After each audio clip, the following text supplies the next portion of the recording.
ইরানের কাছে যুদ্ধ শিখছে রাশিয়া। শুধু রাশিয়ায় নয়, সারা বিশ্বকে ইরানের কাছে যুদ্ধ শেখা উচিত। বিশেষ করে মুসলিম দেশগুলোকে ইরানের কাছে যুদ্ধ শেখা উচিত। ইরান যেভাবে টিকে আছে, অন্য কোনো দেশ এভাবে টিকে থাকতে পারতো না। সব দেশই মনে করে যে সবচেয়ে বেশি শক্তি আছে আমেরিকার, কিন্তু এখন দেখাচ্ছে ইরান যে ক্ষমতাটা দেখিয়েছে এবং ইরান যেরকমভাবে যুদ্ধ চালিয়ে গেছে, অন্য কোনো দেশ এরকমভাবে যুদ্ধ চালানো অসম্ভব হতো।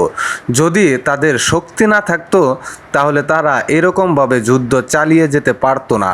তাদের উপর কম নির্যাতন করা হয়নি, তাদের উপর কম নিষেধাজ্ঞা দেওয়া হয়নি। সব কিছু উপেক্ষা করে তারা যুদ্ধ চালিয়ে গেছে এবং নিজের উপরই অটল ছিল, নিজের উপর আত্মবিশ্বাস ছিল যে আমরা ইহুদি নাস্তিকদের কাছে হেরে যাব না, আমরা আল্লাহর পথে থাকব এবং যুদ্ধ চালিয়ে যাব। মৃত্যু হলে শহীদ হয়ে যাব, তা না হলে যুদ্ধে জয় হব। তা এটাতেই বোঝা যায় যে ইরানের কাছে যুদ্ধ শেখা উচিত। রাশিয়া ইরানের কাছে যুদ্ধ শিখছে, এটাই বাস্তব। আপনাদের ভিডিওটি ভালো লাগলে শেয়ার করে দেন, সারা বিশ্বকে দেখার সুযোগ করে দেন।